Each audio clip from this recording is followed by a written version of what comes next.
come in and discuss and work through the various conclusions that we had. So I apologize that I have extracted from your final reports, but we haven't had a discussion about this. So hopefully there'll be some time in this session to also work through, add, adapt, and change these before we submit them in our final report.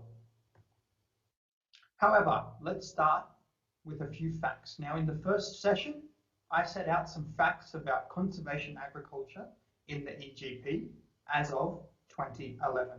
So let's do that now for 2021. And the first fact, I hope you'll agree, is that CASI is now a proven practice that belongs in the fields of farmers in the Eastern Gangetic Plains. But I think importantly, it's not just one single tip. I think we have comprehensively again and again proven that this practice, these method practices are relevant for this region. Our second fact, we now have informal and formal networks of trained CASI professionals across the region. Now, this is direct and indirect, and what this means is that they've been empowered from our fact one, that CASI works in their geographies. They can go and spread the word to continue CASI adoption across the region. Fact three, there are varying levels of momentum for CASI scaling across the region. We've definitely built higher levels of awareness in communities and varying levels of adoption. You look at West Bengal, where it's really happening. In the other locations, still happening, but less so. Still, the idea remains. Momentum is building. Governments are accepting the science. They are creating their own projects to further scale CASI. Fact four, Surfacy has been a wise investment. Let us not forget that we've only had 6 or 7 years to prove a technology and get it into communities. Now, even within that, our return on investment is 4 to 1, and that's direct. That's not including any of the indirect benefits or benefits that are not to farmers. And it's also within the project lifespan. I think others will be able to say if that's good compared to other projects. But just in isolation, I think that that's a really strong return on investment for a pretty complex research project. And fact five, and it's not disrespectful, it's not saying that we haven't achieved well, but the job is not yet finished. We're building that wall brick by brick. Our recent research, our recent momentum, we've got the pile of bricks next to the wall. But the question is, do we have the support, the funding, the manpower in order to finish that wall? Now, continuing with that analogy, let's look at what are the next steps for CASI in the Eastern Gangetic Plains. Recommendation 1, continued support for CASI research and development activities. Now let's break this down into 3 stages. We've just spent essentially the last decade building a really strong scientific base, creating partnerships and building momentum for CASI. We now know that CASI can be a gateway to crop, livestock, and livelihood diversification. The building blocks are there, especially with ASIA's stated intention to work on farming system diversification. You put those together and you say, let's not give up now. We know the benefits that come. We know that it can address priorities in ASIA's system. So the plea would be, let's not pull the handbrake just yet. Our second recommendation, prioritize service provision research. We know that governments across the region want agri-mechanization, and we can see the context is going to drive that. But if agri-mechanization isn't done properly, it can have adverse outcomes. We know CASI is one way that we can do that. We have recent learnings on what it means and how we can improve service provision models. Some action research that helps us work in these contexts to get the outcomes that we want is really quite necessary. And our third recommendation, supporting continued work on scaling to action our learnings. When we think about it, so much of our learnings have come in this last basically 6-month period of this analyzing data. Right now we're communicating outcomes, learnings, next steps, but we don't currently have any pathway for taking action. What would be really good is some limited support in order to action the various learnings that we're just communicating now. So let's take a moment to congratulate ourselves, because on this CASI journey for the Eastern Gangetic Plains, we started at that green point where we didn't even know if CASI would work. And we've made some huge gains, some really impressive progress to get ourselves along that road. So well done. But I think we shouldn't kid ourselves and say that this journey is over. There's still a lot more to do and a long road to come, and hopefully we'll be on that journey together. All right, so here we are. I think at this stage, what I'd like to do is to hand over to Eric to host this session. We'll have the reviewers first and then an open forum. Is that all right, Eric? Yes, thank you, Brendan.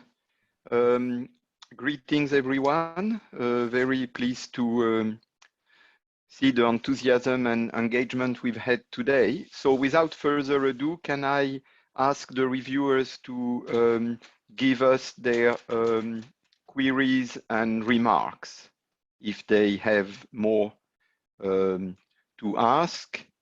I note that we have had a very exciting, engaging, and positive presentation of the whole program, and maybe it's time to have a slightly more analytical, critical reflection on what the learning tell us about successes and also less success or failures or limitations.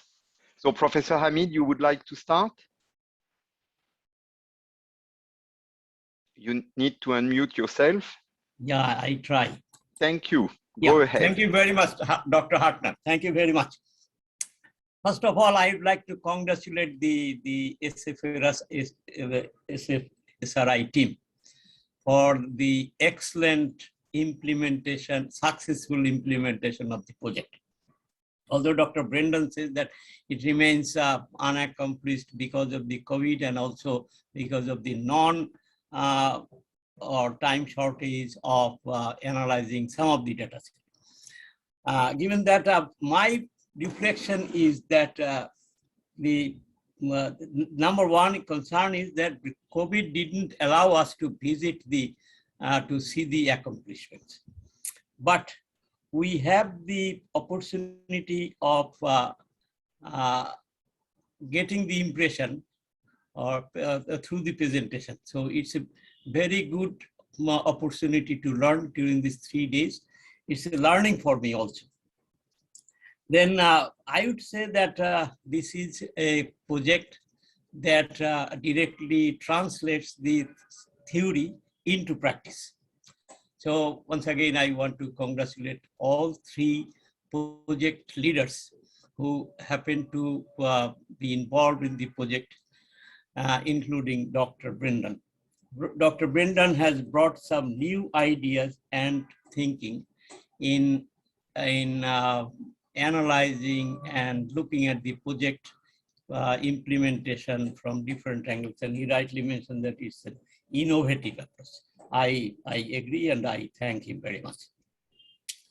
The scientific foundation of the conservation agriculture has been proven and established. So no doubt about it. Then the ecological condition might be in some cases constraining implementation of the project, but the major hurdle, I believe, is the socio-economic factors, and also the institutional factors. The capacity building has been done, and the institutions or partnership has also been established. in a better way, I would say, compared with other projects or organizations. It's in a better way, but still, it's a very difficult job to coordinate or sustain the partnership. And also, adoption or scaling, I'm happy that some of the things, but Dr. Brendan is very excited and also very confident about the achievement. I don't say that I'm not confident or I'm not happy with but it is very difficult job.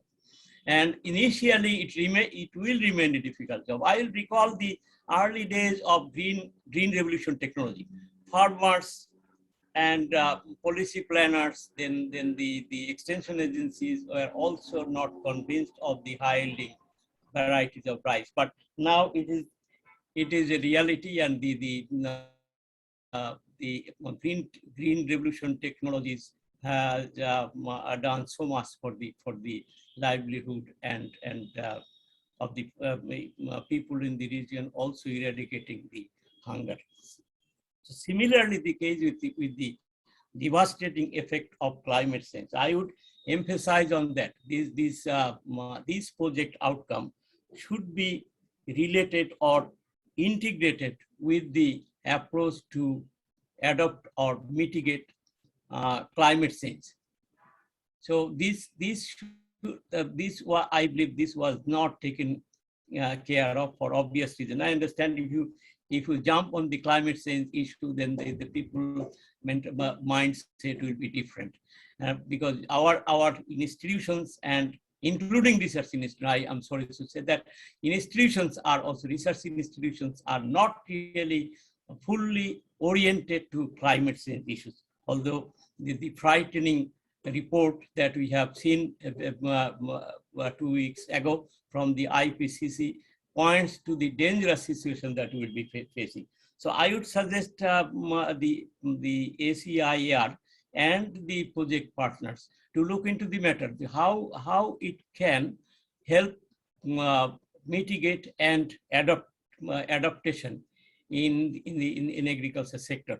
So CASI technologies, or for that matter, conservation agriculture, I think would be one of the best opportunities to fight climate change.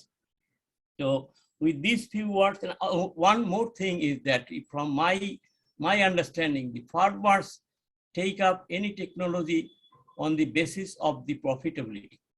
So these things were taken care of, but I think this should be emphasized more, that how the farmers are benefiting adopting the CASI technologies. And because the farmers, when I look back to farmers, those who are working with, then those farmers' are main interest is livelihood and profitability. So how this makes their profitability, 9% or 5% yield increase may not be that important factor, I believe.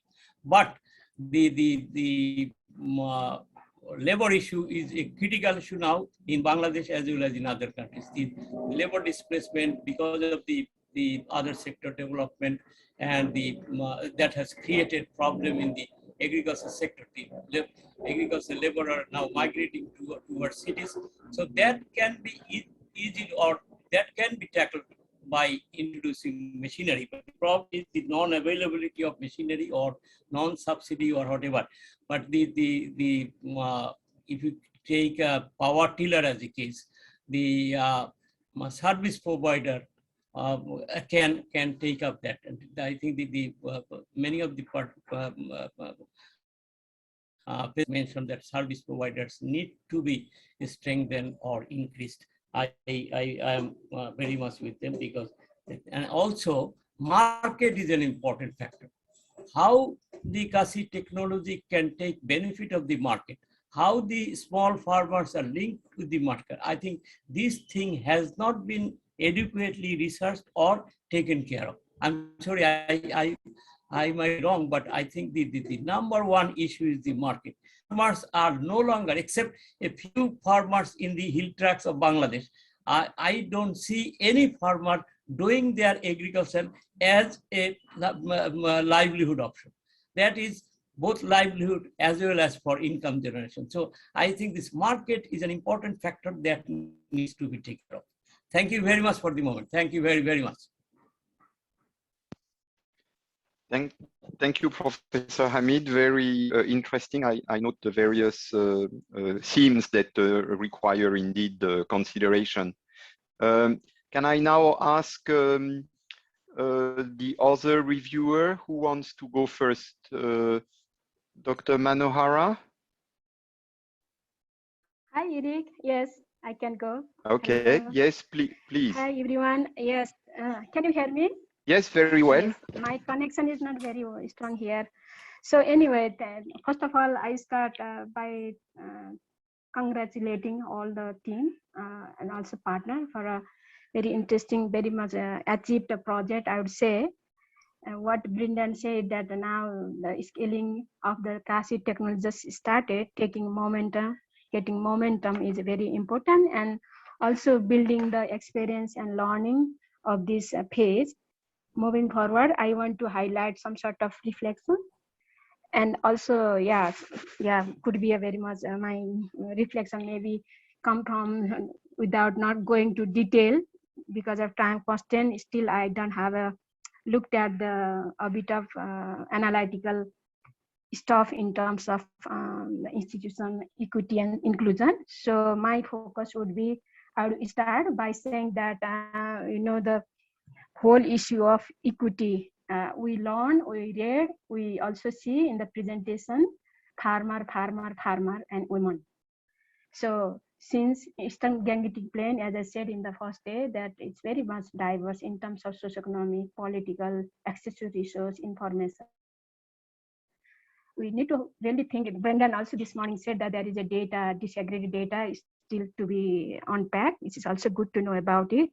But let us ask who is our key right holder or stakeholder that want to reach out in order to benefit from the scaling of CASI technology and also use of CASI technology.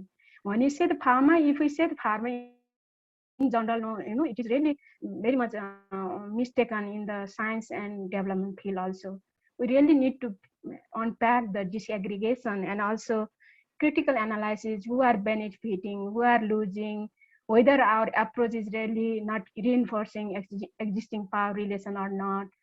Do we have enough expertise and thinking perspective within our partner and ourselves to question, critical question, are we really supporting to reduce poverty, inequality, exclusion, or rather we are trying, because unintentional approaches sometimes will also create a inequality. No, this is overall thinking, my thinking. So based on that, I want to a bit of highlight the first the policy, because we had many policy in very, thank you so much government of India and also Nepal, really policy changes is taking place, although space is very different. I mean, scale is very different. And also thank you so much for the partner from Bihar highlighting the contribution government of Bihar, state Bihar contribution to 1CG fund. It's also very much interesting to know about it. But my question is that we could not find out the subsidy as two policy. One is subsidy, another is the CASI technology investment from the partner. So subsidy, the different policies said that subsidy are also not good. I mean, creating problem for poor people, because subsidy mechanism, subsidy policy are not proper, not very much women friendly, or not very responsive of gender issues and social issue of the context of EGP. So maybe in future, the policy gap analysis and reflection and changes need to be more towards that line. The policy intervention really supporting smallholder farmer and women farmer, not only farmer, the development of women at all levels through the policy changes. This is one point. Coming to the policy to the institution, again coming to the institution also linked to, we looked at this project at 3 levels of gender mainstream. One is formal level, another institution level, and organization level. And I still find, maybe I need to read more but I didn't find any reflection where how the organization of institution processes of our partner, our service provider, are really taking up this gender issue into their processes of organization change. No, this is really important, because if we focus only the woman farmer as a stakeholder, beneficiary, and then to reach to this women farmer, change is also needed, enabling environment needed to talk them, to learn from scientists, or learn from their own experience of, this kind of thing, creating environment within organization also very much important. How much Surfacy has focused on this aspect, maybe could be a gap. I found this kind of reflection is needed. I have to get it from the document, and then I really want to suggest that in future, gender cross not only farmer level, farm level. I again say there is research, knowledge, institution change, policy change, and also linking this gender issue with the market value chain, not irrigated, agriculture or irrigator, any input-led value chain is really important. This is second point. Third point, coming to the capacity building, a huge investment, huge effort. Great to see you, because of capacity building, this impact is possible. No, very much linked. There is a link there. But again, coming to the capacity building opportunity, who are getting benefit out of our capacity building intervention? How do we able to make sure that the capacity building also is really reaching to the women professional, women vendor, women privacy, women-led business entrepreneur? This kind of reflection also needed in future, because otherwise understanding of gender remain like, woman in the household, inter-household dynamic. Yes, this is also very entry point, but gender relation, power relations really is looking at all level, all scale. So in a capacity building or intervention in future, is in the process of scaling, we really need to consider of these lenses when designing scaling approaches and support in future. This is third point. Coming to the fourth point that Robin also I had this morning included in terms of linkages between agriculture and our irrigation sector. What I mean to know a bit of cross-sectoral linkages, because again, the climate change, as Professor Hamish rightly pointed out, the climate change is there, different socioeconomic setting. So in that context, maybe it is time for to rethink things ourselves. Are we planning? Do we always focus on our own sectoral? Are we also aiming for challenging the boundary of sectors? So cross-sectoral learning, cross-sectoral partnership, cross-sectoral collaboration is very much evident in different countries, different locations. But really, in the context of this scaling, I would really suggest that water, food, energy, nexus sectors should be very much working together wherever possible. And coming to the sustainable with institution, again, the smallholder farmer, women self-help group are there, cooperative are there, different institutions led by farmer are very strong network. I'd focus fourth thing in terms of building, network. Really partnership matter, because who do we partner with is a service provider level, but how do we connect farmer to the partner service provider level? Very important. For this, like network is very important, but with network we are really trying to promote. Is it only the innovation platform is the only way, or different? Because country has different context, maybe different country. In case of Nepal, I can say that we need to a bit of good deeper analysis, which could be a really stakeholder that can be facilitating farmer, scientists, and other service provider. Yes. Eric, this is my point. Some of the reflection I can share. Thank you very much. That's plenty of food for thought, which is going to be useful to.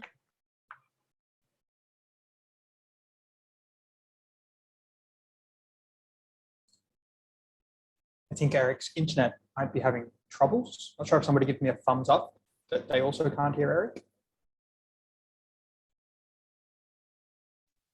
Okay, so I'll take over quickly and just ask Ranjitha for your reflections. Yeah, thanks, Brendan. I was wondering if it was my network, and so okay. All right, thank you so much. So first of all, congratulations again to the project teams as they evolve through the three phases, the very able project leaders, and to ACIAR for funding such a brilliant long-term project. And the achievements, I mean, we've heard so much over the last 3 days, and we've been reading stuff. Despite COVID, despite, the kind of situation, institutional challenges you ran into in Nepal, and in other places, I mean, you've pulled off a fantastic job. So congratulations.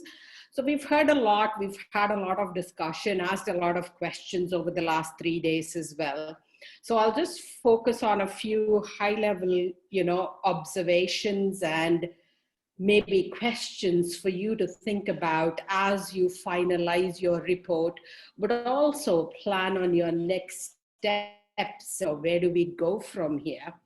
So heard a lot of achievements, great stuff, no disputing any of that.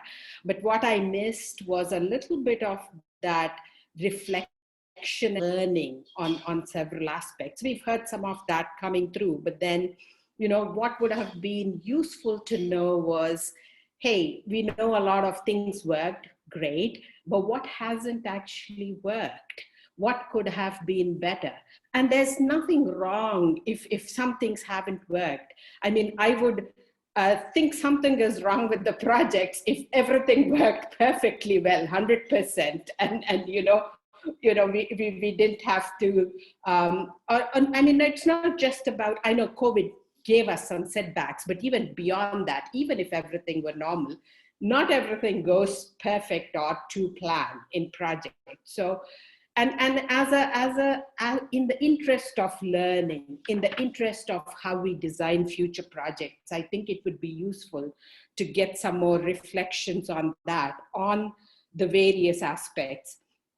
And one of the things that I picked up, I was reading the report, and you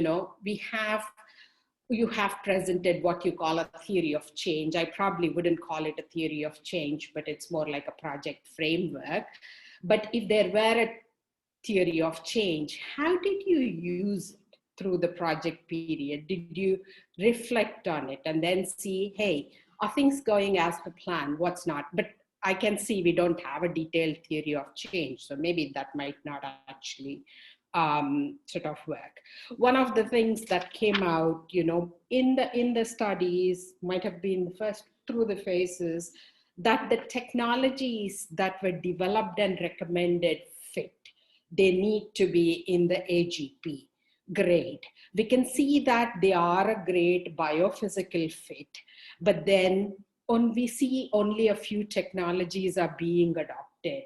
And then there could be socioeconomic, institutional issues, access issues, service provision issues. So what is that telling us? And when we talk about scaling and recommendations to the policymakers, what would we suggest to them? I mean, we can see it's surface seeding, mechanical transplanters that are like, the leading technologies, but the others don't really get there. So what is it that we are learning from there? What are we gonna recommend? In terms of capacity building and training as well. I mean, impressive. I love that analogy of filling up 3 stadiums. But, what have you learned? Is that perfect? Is that a perfect model that we have used to replicate in other places, other projects as we move forward? And it doesn't just have to be CASI. What are the principles that you have followed if they were? What hasn't worked? What would you do differently? And then collaborations. Again, I'm also a strong believer that, and I agree with you, Brendan, that, I think these collaborations you have built, so many, such diverse organizations, so rich. I mean, in the last 3 days, I could see the passion, the engagement, the commitment of the partners. They have stuck to this over the years, and that was brilliant. And so at the same time, to have achieved that, what did it take? What's beneath the surface? What are the challenges one faces in forging and sustaining that kind of high-performing partnerships over the years, despite low levels of funding being involved? So, something we could all learn from there, I think. And as things evolved, as the 3 phases evolved, project teams changed, the priorities changed, the activities changed, the stakeholders you engaged changed. How did the teams evolve? How did you build their capacity, their adaptive capacities to these changes? How do you, I'm looking at some reflections on project management itself. I think that would be useful. And then in terms of the innovation platforms, which is something I've worked on for several years, easier said than done. And then you have established that, yes, you've established some good ones and think you have built-in principles for sustainability. Well, questions I have is, do the platforms themselves need to sustain, or is it that spirit of collaboration and networking and coming together to address a problem and find solutions jointly? Is that what that needs to sustain? And one of the things that I've seen across different contexts, Africa, Asia, is that inclusiveness of innovation platforms. You seem to have pulled it off quite well. How did you make these innovation platforms gender responsive and going beyond participation of women? Not just ticking the box about we have women participating, we have women members, but how are they benefiting from that? And then the other major challenge we've always faced with IP innovation platforms is this whole thing about scaling them. Very resource intensive, facilitation intensive process. You need the right people to be driving that on the ground. But at the same time, often projects don't have resources, or, if we expect the governments to follow that approach or principles, would they be able to do it? Would they have the human and financial resources to do it? So that's another question that we probably need to think about. Manohara talked quite elaborately about the equity issues, and I won't repeat that, but you've come up with a very useful set of typologies that I've seen in the document that I think it was Peter who shared it yesterday. So how can we use that useful set of typologies that you have developed to run through the rest of the analysis that you can do with the data sets that you have? And the one last thing I would like to say is about,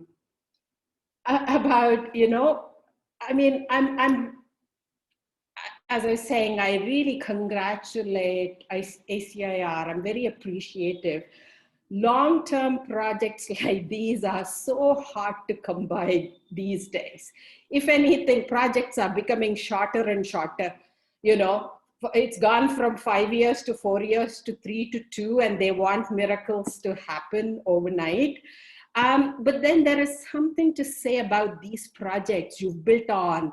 You started with the technologies, then built on them to see how you could embed them in the farming families, communities. Then how do you institutionalize? How do we get to scaling? Okay, the process might be incomplete, but you've shown a way here on how to do these things and how it is important to have these long-term projects to actually make a difference, and also come up with this very high quality, significant scientific outputs that we have come up with. what can we tell the other donors? What can we recommend? What kind of lessons can we convey to demonstrate to other donors and say, hey, let's be reasonable, let's be practical, let's be realistic and see, what kind of projects need what kind of durations and support. So think of that as well. So going beyond just the kind of outputs that you have planned or the reflections to come in your report. So go beyond a bit, the stuff that you have, but also look at the project management and the broader issues that would be of interest to donors and, other projects and researchers and development agencies, etc. Thank you. Thank you very much. So I'm sure the project team has taken lots of notes, and we now have about 20 minutes for some general discussion. And if I may, we have had a lot of discussion about the success of West Bengal. And so I would be, and we've had in the chat quite a lot of interventions there from our West Bengal colleagues from Department of Agriculture West Bengal. Could I ask one member of the teams of officials from Department of Agriculture West Bengal to provide us with their vision of the project achievements and shortcomings and what's missing and how they went about this a very big success in the convergence that we've heard about. So maybe I see Dr. Rajat is ready to speak. Yes, myself is here. Please.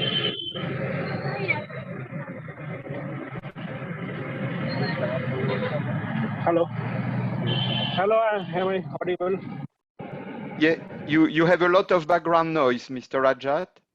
Yeah, yes, actually, unfortunately, I'm on move. Actually, due Oh, to okay. some other. So should we ask Mr. Sujan to speak instead if it's less noisy? Definitely, that would be better if Mr. Sujan is there. Oh, okay. Or Mr. Debashis? Yes. Hello. Okay, Mr. Debashis, please go ahead. Hello. Hello. Yes, Hello. go ahead. Yeah, go ahead. Hi, myself Devashish Ghosh, representing Department of Agriculture, Government of West Bengal. Hello. Yes, go ahead. We're listening to you. Okay. I am engaged in this project from 2013-14 with UVKB in Malda district from Chacholtu block. I represented there as Assistant Director of Agriculture and worked with UVKB, Dr. Topmoy Dhar, Apurbo Chaudhary sir and Pratik Madhav Bandyopadhyay sir. Particularly, we have worked so many on conservation agriculture. Then we have a memorandum was done with the Department of Agriculture and UVKB, and through departmental activities, we have done so many demonstration. We have formed Farmers Club, FPC, particularly Vidyanandapur Farmers Club. In Malda district have formed, and they have spreaded their activities of conservation agriculture, that is Kashi technology, in different districts of West Bengal. 7 districts they have reached, along with another state, Bihar, Jharkhand. They have also done their fabulous job through seedling factory and through rice transplanter machine and also zero tillage machine, multi-crop planter. And there is a tremendous approach among the farming community, and Kashi technology has become they are more attractive among the farming community. Now it has been spreaded through the government scheme. We are on convergence of different government schemes like Atma, Customizing Center, and it is spreaded so many districts, all districts in North Bengal as well as in South Bengal also. And it is now implemented through convergence with different government schemes like DGREI, NFSM, Atma. And particularly, I have written also in the chat book that in custom hiring center scheme, where the subsidy is given best in good amount to the farming community, the mandatory of conservation agriculture machineries have been made from last 2 to 3 years from Department of Agriculture. And in several districts, it has been found that the use of conservation CA machineries like zero tillage machine or multi-crop plant, use of multi-crop planter, or purchasing of rice transplanter machine have been become more among the purchaser or farming communities. And now I have transferred. I have been transferred from Malda district to Darjeeling district. I also explained this in chat book that now I am posted as a Deputy Director of Agriculture personnel in Siliguri subdivision. Here also the scaling up has been started in some villages with the use of zero tillage machine in maize and as well as in some pockets in wheat also. And use of seedling factory has been raised in some women SHGs group. Also 2 FPCs have been formed. Previously it is formed before I coming here. And 2 FPCs, they are doing very well job with mushroom cultivation as well as, and they have started this year the seedling factories. And Mr. Debashish, we thank you very much for giving us the update on those progress. What I think would be most interesting is for you to reflect on what made this possible in your interaction with the project. We understand that lots of good things have happened, and I think they were presented, but it's more interesting now to reflect on the slightly broader picture of what makes this possible. For example, what is the change in context which made the government of West Bengal realize the opportunity? Actually, there has been some mandatory in some government subsidies machinery scheme like FSSM's custom hiring center, and there is a possibility if we extend this new revised form of this project in some other areas where it is not reached, or it is if it is modified or through different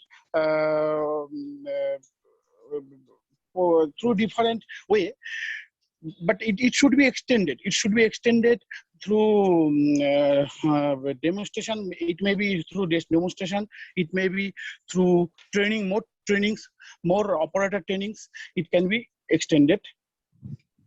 Thank you very much. Thank you very much for this this very interesting description of what you've arrived at. Eric, yes. Eric, I have a suggestion. I think this yes, question will be better answered by Sujan Kumar Sen, who's at the headquarters in Kolkata, where the planning. Yeah, I was trying to find Dr. Sujan, but I didn't get a response. So, Dr. Sujan, if you are here. Yes, I'm here. Oh, good. Yes, sorry, I was looking for you, and then it's a bit. Thank you very much. Could you give us a sense of the context in which the government evolved at the same time that the project obtained some useful results? Yes, Eddie. Actually, from the very beginning, the Department of Agriculture has been associated with the project in the research notes, where research had been carried out by the UVKB, and the intensive visit and capacity building procedure undertaken by CIMIT and partner organizations. Later on, when the question of scaling out of the Kashi protocols have come out, we have taken 16 blocks out in 4 districts for the project, and during this time, the policy makers of the government have been informed about the happenings that had been carried out in the project areas. More than about 3 visits had been carried out by policy makers, that is Secretary Agriculture Department, then Home Secretary, Government of West Bengal, then advisor to the Honorable Chief Minister, Director of Agriculture. The major policymakers had visited the sites, and they have been convinced about what are being done there. The most important thing in convincing them is the collaborative effort that have been undertaken by UBKV, Department of Agriculture, and Shatmail Protest Club and Nityanandapur Farmers Club also. So besides, there are many farmers clubs who had been activated during this period, who are silent but have been activated in this period and had been in operation under this scheme. So this is a collaborative effort that make government convinced that that Kashi technology can be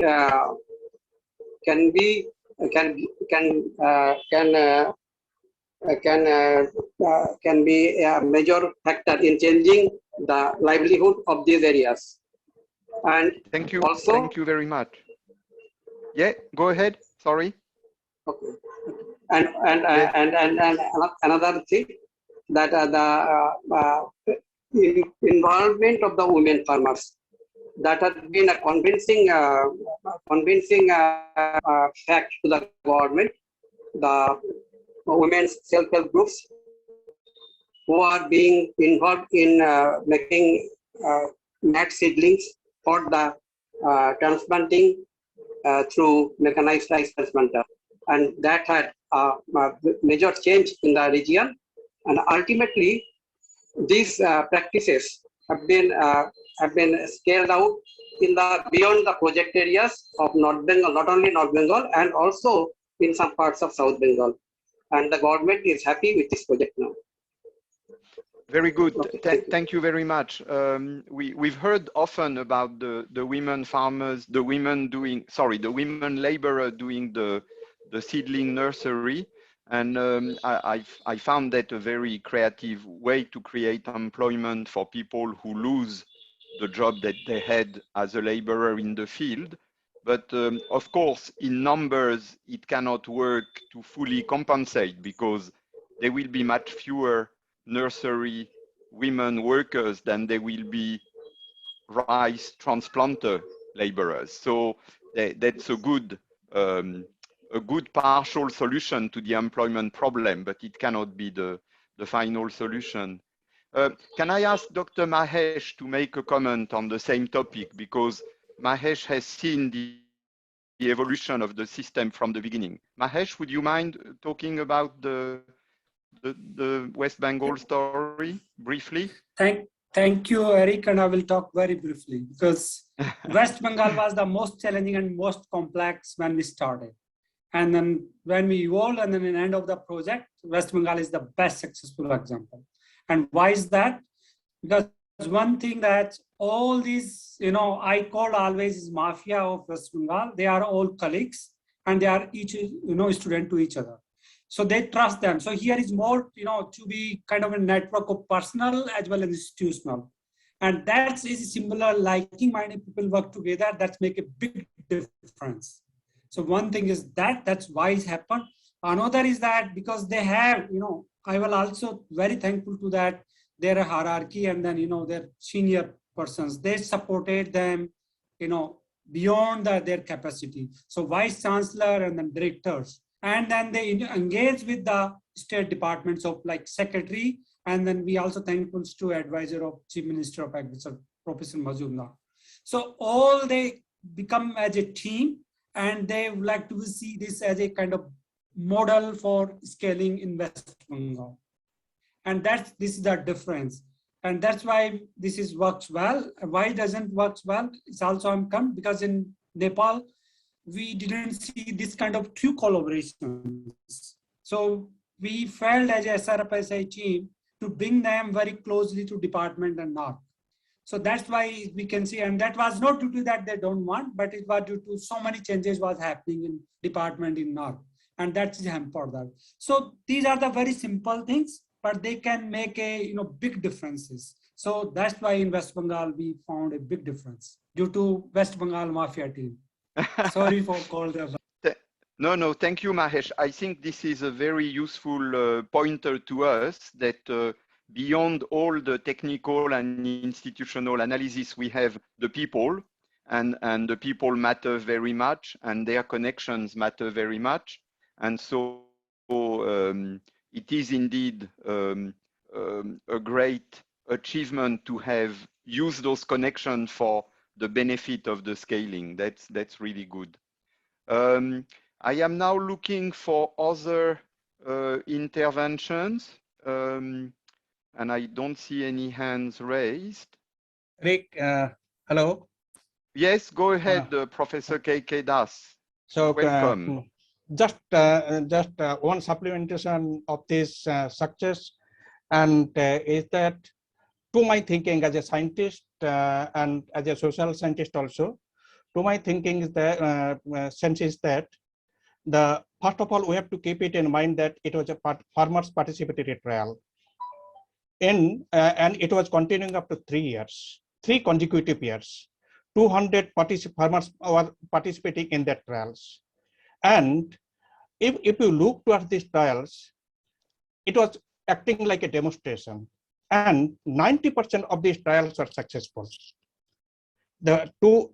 To make the farmers to take up a technology by seeing in believing, that was being demonstrated, that was being successful. And why this was successful?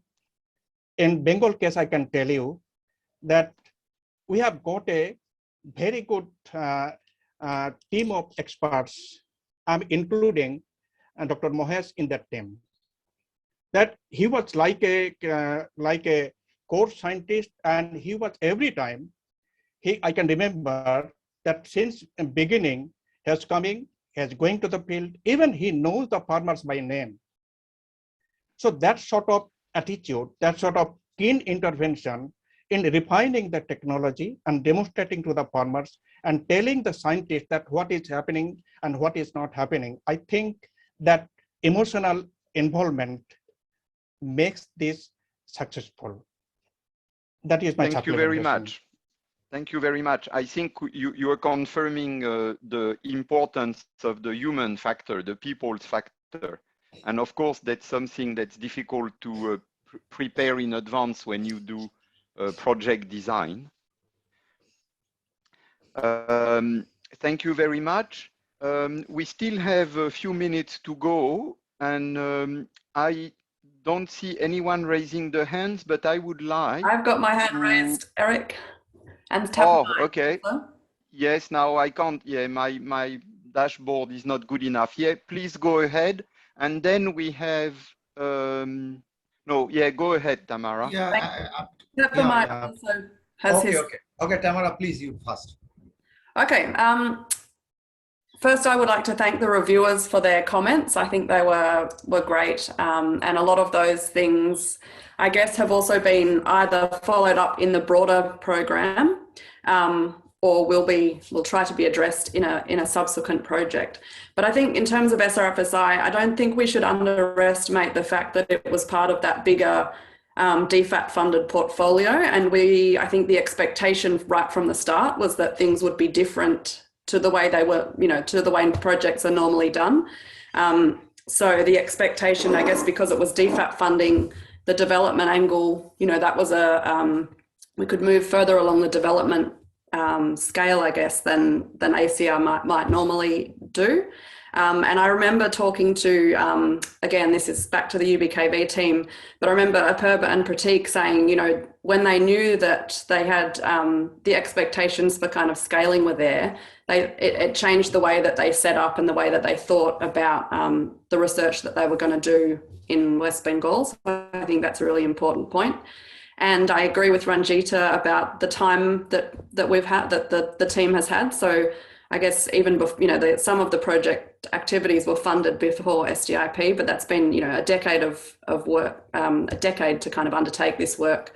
So it's not just doing the field research and then stopping there. It's letting the next kind of 2 phases happen as well. And that was really important.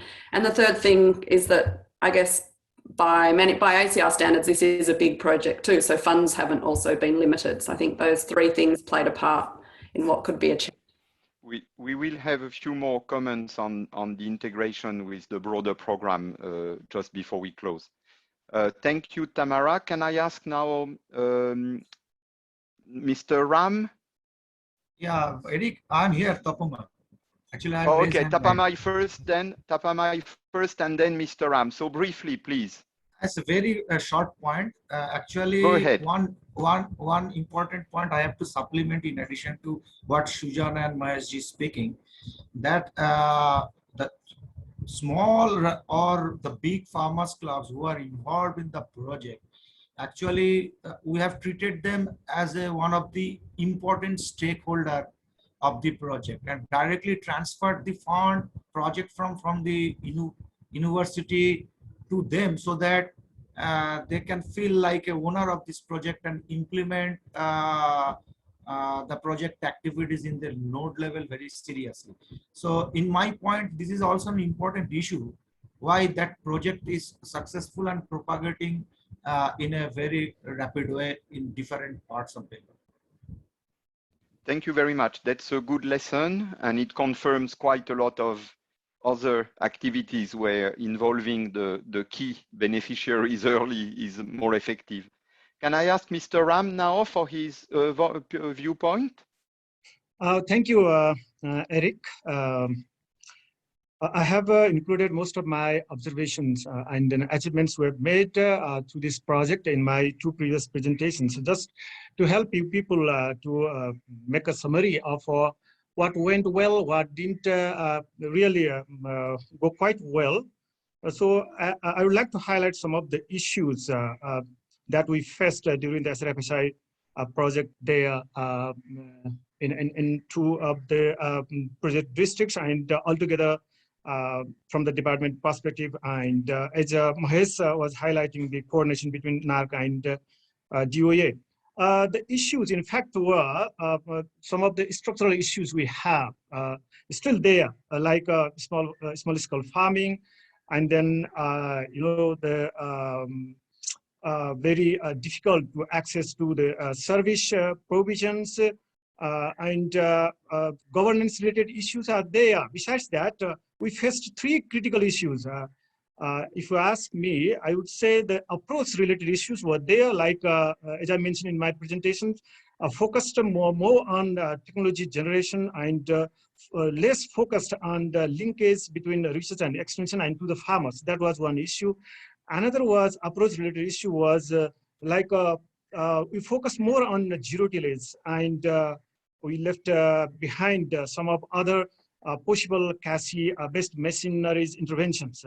And thirdly, we focused more on the first principle of CASI, that's minimum disturbances, but we somehow left or less prioritize the second and third. That means profitable commercialization, and then what we call that, and then management of residues. We focus less on that. And another big issue was skill related. As Tamara was just also highlighting, a DOA component was quite less. $7,000 is not big amount. I'm talking about money because money is never a problem, but to do something you need money, and then to take on board the government officials, you need some kind of engagements, you need some kind of activities to bring together all the stakeholders. So somehow that skill factor in terms of budget that constrained the project. Another related was management issues, management both sides, on service provider sides, the government sides, and also SRFSI side.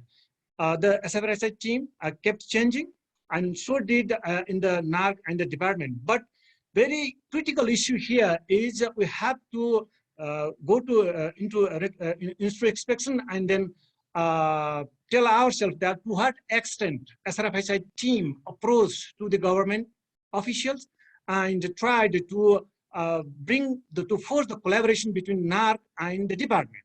That's a critical issue. I think we left somewhere, and we missed that opportunity of better forging better collaboration. Another important issue was it has to do with the limited scale, because in 2 districts, only 10 nodes. And you, Eric, we left already that we had left already that Dhanusha districts, and we confined ourselves in the Sunsari, and in Sunsari too, we confined in only 1 node. All 4 nodes were not that much successful. Only 1 node, Bakra node, did really relatively better. So what next? What next? So I see we need to reconcile our approaches and consolidate our achievements and come up with the solid plan if we are to move ahead with this cash scaling. So first point that. Second, in this time, in many speakers before already highlighted that I think that this is the time now we go beyond just SRFSI framework and cover the wider issues of climate change to go ahead in this another phase of SRFSI. That's my second point. And in that, we can also think of scaling this intervention, cash intervention in the hills of Nepal, and also focusing on climate change mitigation and adaptation. And third, and the most important thing is focus on capacity building of governments. I repeat, there is a no doubt of good scientists there, and no any sort of money, but we need the capacity building. The other day I was highlighting that when the government officials approach the higher officials, they would tend to not listen us. But when some kind of mission is there and you approach, the tendency of people listening to others is very high. So I stop here. Thank you very much, Eric. Thank you very much, Dr. Ram. That's, I think, very useful for our reviews, and no doubt the reviewers will take good note of this very genuine and sincere approach. I commend you for giving us your thoughts on the specificity of Nepal. Very useful. And it's interesting that some common themes are emerging. I'd like to give the floor to Bangladesh now, because Mr. Mamunur Rashid has the floor now to make some comments on Bangladesh. It is interesting, and I think we can extend the discussion a bit, because now we start to have very interesting engagement. So please, Mamunur, go ahead. Thank you, Eric, for allowing me to say something about this. I'm sorry because I missed many sessions. I have another programs. But in the end, I would say that, the discussion, 2 areas we need to think about this, the community institution, like the group, like the club. I think that they have the key role to changing the farmers' behavior, attitude towards the Kasi. If you look the case of the Satmail Sutis Club and associated of farmers organizations, so I should say they have the the great contribution to motivate the farmers. That's why they are the champion. And slightly we behind in compared to these West Bengal. They have the limitations, but we have some achievement also. So if you look about the national agriculture policy, there the conservation agriculture has reflected as a the specialized agriculture. This is very new, and so many programs and projects as already designed and taken, and the changes the many policy and new policies related to the agriculture machineries now available. So now we need to work with this Department of Agriculture Extension, because they are the key player of the extension, and they have the mandate to work with all the farmers and across the Bangladesh. So they have the good understanding already gained from the projects. Now they need to implementation level and design some programs related to the demonstration like that. And one area still we are struggling, Mahesh is already mentioned, good machineries. Some machineries available, but quality is issues, and also the supply chain is not work properly. And so in the northern areas, and if you look across these areas, and one areas I highlighted here, particularly the crop diversification intensification is 250, and highly diversified the crop, many new crops, particularly the less water requiring crop like the maize and the mustard, so the coverage is increasing, and boro rice, particularly from the highland is replaced, gradually replacing. So 2-3 areas I should say the huge achievements of these projects: crop diversification, intensifications areas, and to knowledge build up and policy changing and big program designing. But 2 areas, availability of good machineries, and so more action oriented program designed by the government areas, still we have to work. And being an organization of RDRS, I again should say that, so we have a plan to continue our effort beyond the projects, and we already 20 machineries hub and service center established, and they are working very closely with the principal of KASI, member of the KASI, and we will continue our effort beyond this, the SRFSI, and we will closely work to the governments, all the nurse institution in these areas to keep on the track and to feeding the KASI to mobilize the more machineries, particularly cedar machineries in the upcoming projects. So thank you all these reviewer and the participants. Over to Eric. Thank you very much, Mamunur. Again, very useful reality check at the end, which is very productive for the purpose of this review. I see Dr. Ramdat now would like to give us the perspective from Bihar, which is very welcome. Please go ahead, Ram, and nice to see you again. Thank you, Eric. And I would like to share the journey of especially Bihar. First time we started, and it was really difficult for us. And because Bihar farmers are is found and marginal in category, and mostly women household headed, because migration rate of Bihar is too high. So it was very difficult, in fact.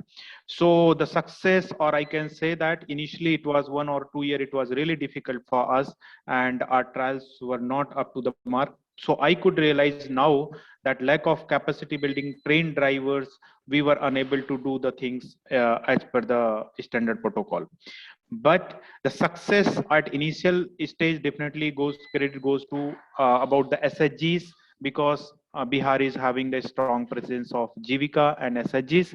So that relationship we on that those notes, and it was a kind of a good experience for us. Later on, we realized that Professor Hamid also mentioned that marketing.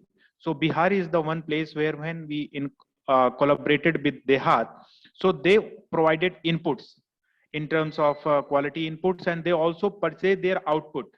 So it was difficulty of middleman and something like that. So they had also helped in the purchasing of output also. So today they are not here, but they did a wonderful job, and still they are doing, and they are doing hand holdings the things.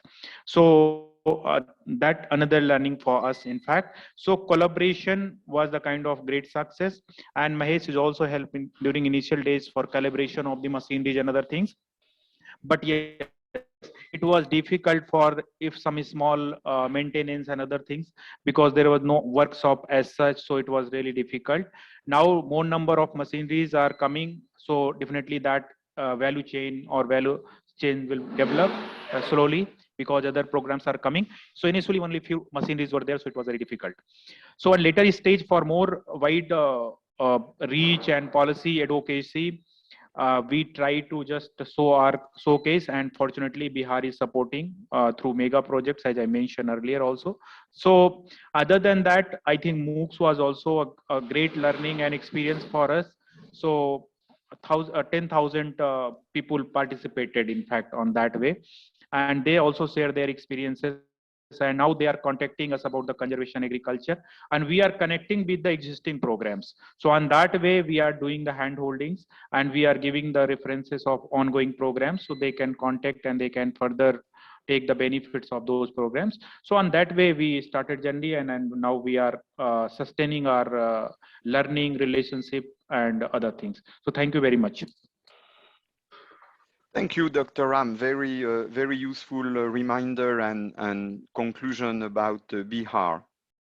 Okay, we are getting to the end. So what I'd like to do now, and I hope it's okay to keep you a bit busier longer, is I'd like to ask John Dixon to say a few words about his perspective about the program or the project, and then I'd like to ask Robin Johnston to introduce how that project integrated with the broader SDIP program and other issues regarding the SDIP program review and the future. So first, John, and then Robin. John, if you are here, please go ahead. Thank you very much. Briefly. First of all, can you hear me? Yes. Excellent, very good. Well, first of all, congratulations on a very well organized 3 days of a condensed annual meeting. That was really impressive. Second, and really importantly, congratulations to every partner and all the farmers and supporting policymakers on the impressive progress made so far. Kazi is now a presence and a proven opportunity for resilient, sustainable rural development in the EGP. This #1 achievement of collaboration and lasting friendships, thanks Brendan, and Kuhu, really resonated with me. And I've been honoured to be part of the SRFSI family. And the results are really impressive, including data and documentation, but it is definitely unfinished work.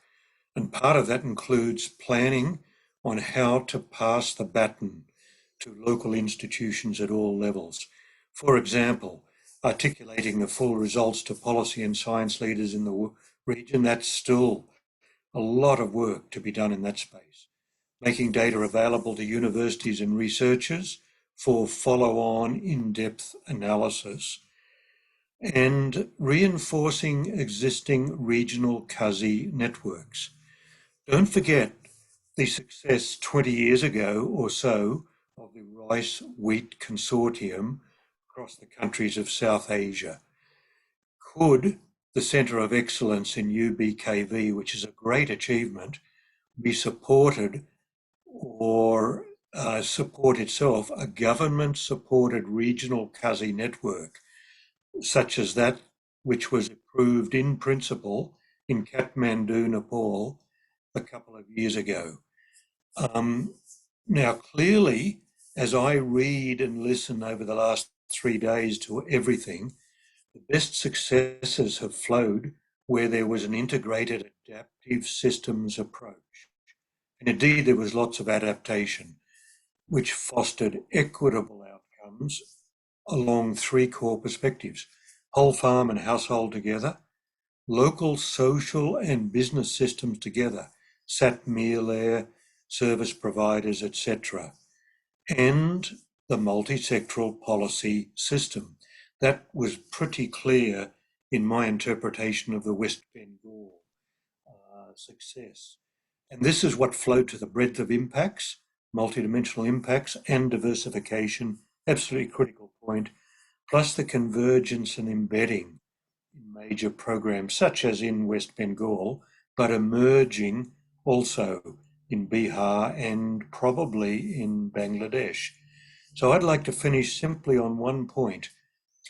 Ensure that resilience, as mentioned by several of the reviewers, resilience to climate change, but also to economic and social changes is fully present in the final documentation and communications. Think, it's the old story, think regionally, but act locally. Think especially about future scenarios in 5 to 10 years at local, but also regional levels, but act in the present right now. And clearly resilience, which has been overlooked so much in relation to the climate emergency, but also in the post-COVID era, requires local, state and national policy leadership, policy action and policy investment. So thank you all so very much and good luck with next steps. Thank you, John. That was a mastery conclusion. Can I now ask Robin to say a few words about her perspective in the context of the broader program? Thanks very much, Eric. Yeah, look, I just wanted to pick up on the points that Tamara has made repeatedly about this being part of a broader program of work, which is positioning CASI and conservation agriculture in the broader food systems. That's the work that's been done under the ACR SDIP program that was funded by DFAT, which is also coming to an end. And we will be holding the review for that starting Friday next week. So all the work that's been presented here very much supports and feeds into that review as the work supported and fed into the bigger program. So if you're interested in joining that review, you would be very welcome. It'll be held on 3 days. I think it's Friday the 27th. 4th. Monday the 30th and Tuesday the 31st of August. If you are interested and have not yet received an invitation, then please just send me an email and I will send you the links. Because I think that broader perspective of how conservation agriculture supports a transforming agricultural and food systems in the Eastern Gangetic Plain is very important. And as Ranjita pointed out, with these very big, complex questions, they're not resolved quickly and we need long-term commitment. And so as part of that, ACR has committed to a follow-on project, which will be a 5-year project starting, we hope, in October. So following directly on from the work under SDIP, which will build on and integrate the work that has been done so far with the specific aim of looking at the processes and practices that are needed to achieve transformation of the food systems towards more sustainable, efficient and diversified production. So that will include research and implementation across a range of issues, including the technological options, what sort of interventions are needed to scale, what policy settings are needed to support those interventions, and monitoring, how can we monitor change so that we've got adaptive, sorry, phones always go off when you're talking, so that we can make an adaptive process. So the project will be led from University of Adelaide and will retain the amazing program management team of Tamara and Kuhu, and will involve many of the existing partners of the current SDIP program. And it will explicitly build on the understanding of the food systems and how change is occurring in the food systems that has been developed through through SRFSI and the companion projects in the bigger program. So we're very excited about that. It's fantastic to see the compilation of all the work that's been done under SRFSI that allows us to really take those next steps towards understanding transformational processes in the food systems. So thank you very much. Back to you, Eric. Okay, thank you, Robin. I think we can now close that session, and I will go back to Brendan for what we're supposed to do finally. And we are about 20 minutes late, which over 3 days is probably pretty reasonable. And because this is the end, we can, and we are the one who are the latest anyway in the day. So if we are not longing for our dinner, that's okay. You've overestimated. We've still got 2 minutes to close this, but no, we will be about 10 minutes here. We've got 3 people to speak, and first, I think there's a bit of confusion, but I think Manahara, you would be giving the closing remarks on behalf of the reviewers.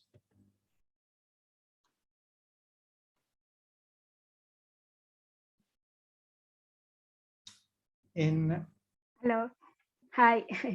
Hello, Brendan. Can you hear me? Yes. A bit of yeah, we can. Disconnection with the internet here. So, first of all, yes, on behalf of River, I'd like to really congratulate, warm congratulations to the entire team of this Surfacy project, and also SAR for making this long, very long year project journey with a very much large impact and also huge scope for scaling the key innovative technology, CASI technology, building on the existing knowledge and also with the need of new knowledge focus. This is first. So on behalf of team, again, I like to congratulate again this one. And second one is that we really got a very impressed with this data and evidences we got, and we were asked to review based on the project report, scaling report, interim report. It's the key. Beside that, there are many literature publications. We're very much excited. We got many information inside, but based on that review, we also got very much clear understanding what this project was about, what project, what Surfacy achieved, and what the next roadmap. So thank you so much for all partner, respected partner and scientists, team from Asia, all. I would like to thank you for your time and also reflection, critical reflection, and also input. This is really great for us to make a final report. Third point is that I don't go back to the moving forward, but what we really wanted to is asking what worked well, what did not work very much. What are the learning from the mistake or some sort of challenges that we could have focused on, but we could not do it. And maybe we also, among the team member, will also reflect on, provide our reflection for consideration in future. Having said that, this is also just a journey in terms of scaling. As I said, I really wanted to make a point that the looking at the technology from broader perspective, system perspective, that includes policy, institutional, and also sustainable funding, and definitely the equity and gender inclusion perspective is also very much important in future consideration, because still our narrative, scientific narrative, in terms of social science is still very much quantitative, very much economic focus, and very much yield focus and drudgery labor focus.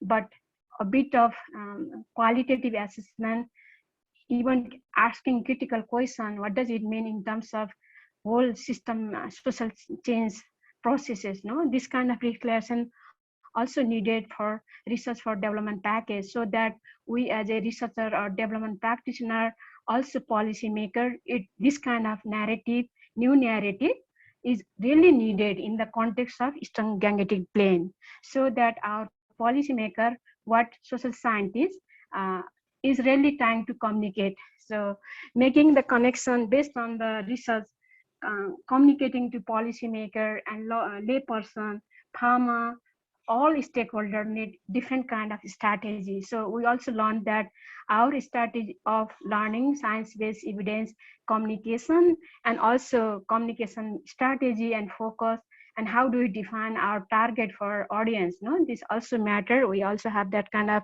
reflection. In terms of synergy, yes, I don't go very detailed, but it's not time to go detail again, but really thanking, looking forward. It is really great pleasure working with all of you in this meeting, 3-day meeting. If something we have some sort of query, we'll approach Brendan also. Maybe we'll discuss ourselves, our reviewer, we will meet and discuss ourselves if there are something still need to be validated, and we'd like to request Brendan to arrange such conversation or meeting with our partner. So having said that, on behalf of reviewer, I'd like to thank you, SCIR and all Surfacy teams, for giving us this opportunity of learning, making our some sort of thinking also very concrete ways forward for future consideration. Thank you so much, Brendan.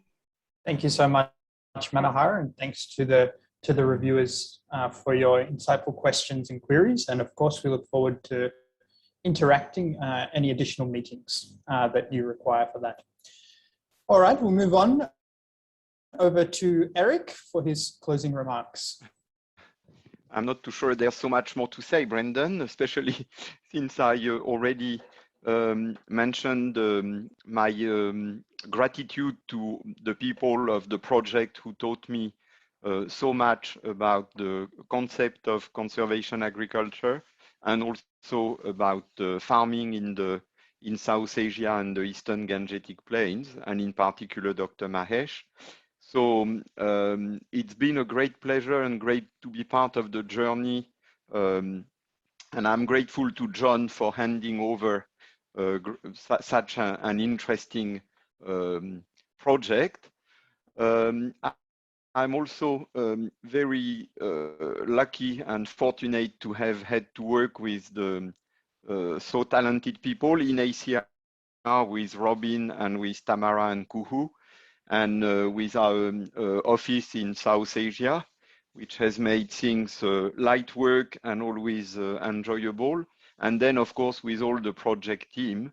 And I'd like to mention that Brendan was involved in the genesis of the project when he was a grad research officer at ACR. So we are going full circle there. Brendan actually witnessed the conception, and he is now witnessing and accompanying the coming of age of the baby. So, so that's been a great pleasure. And also the way the 3-day meeting worked was really excellent. I'm sorry I was a bit suboptimal in my control of the system, but I will be learning. My generation doesn't do very well with the online thing. But in any case, it worked very well. It was very interesting. It was bittersweet to see so many familiar faces on the screen that we had marvelous time in the field when we were together, and we can't do it right now, but that's how life evolved. So I wish you all very well. I hope some of you will join us for the SDIP review in 10 days' time. And I will keep very much active and interested in the follow-on project and in the future of this work.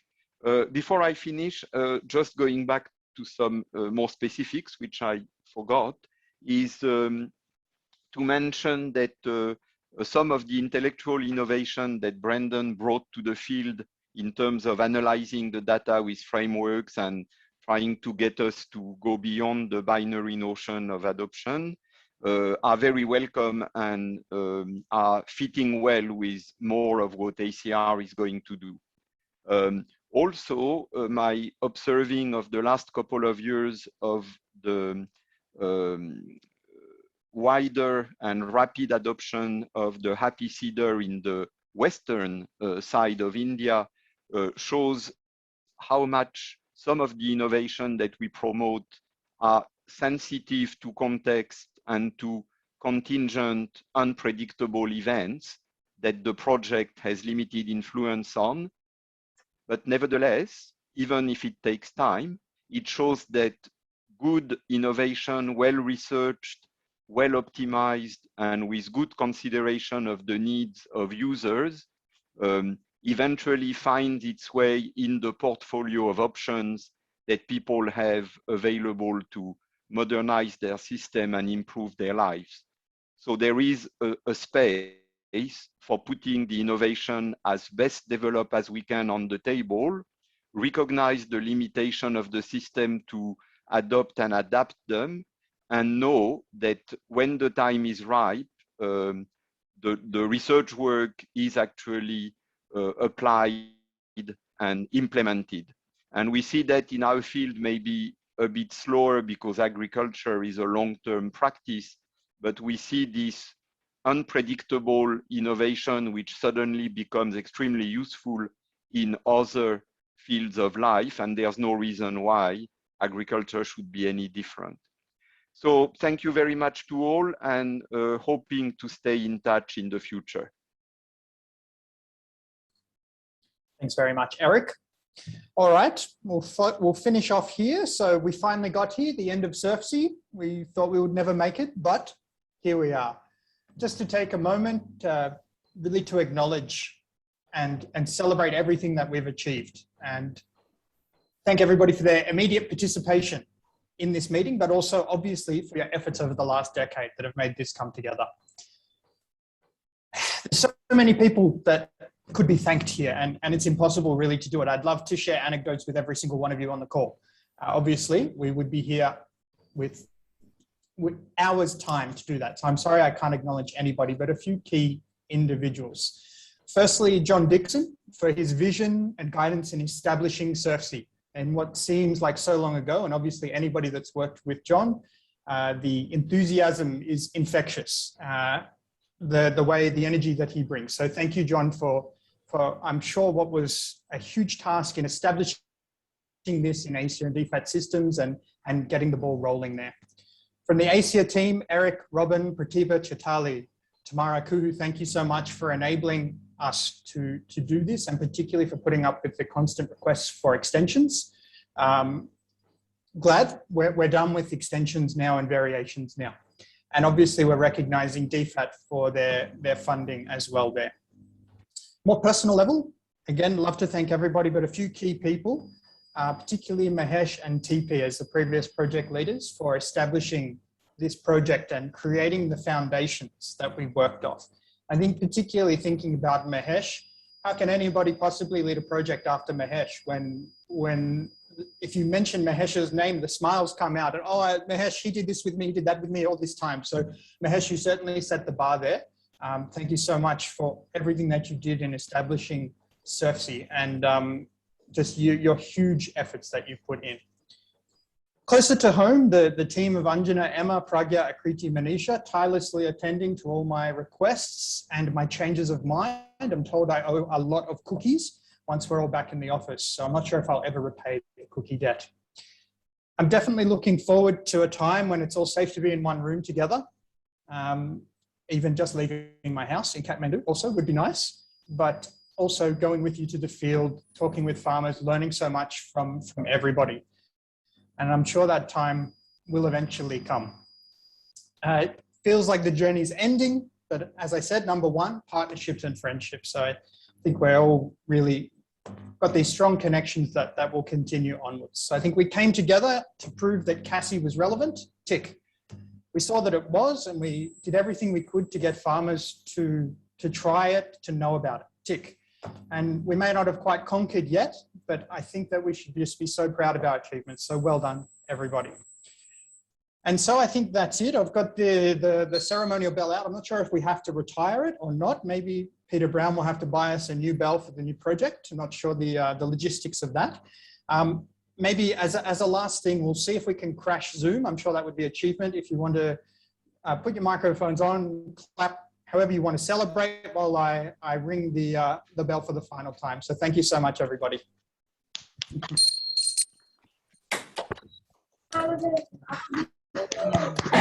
Congratulations.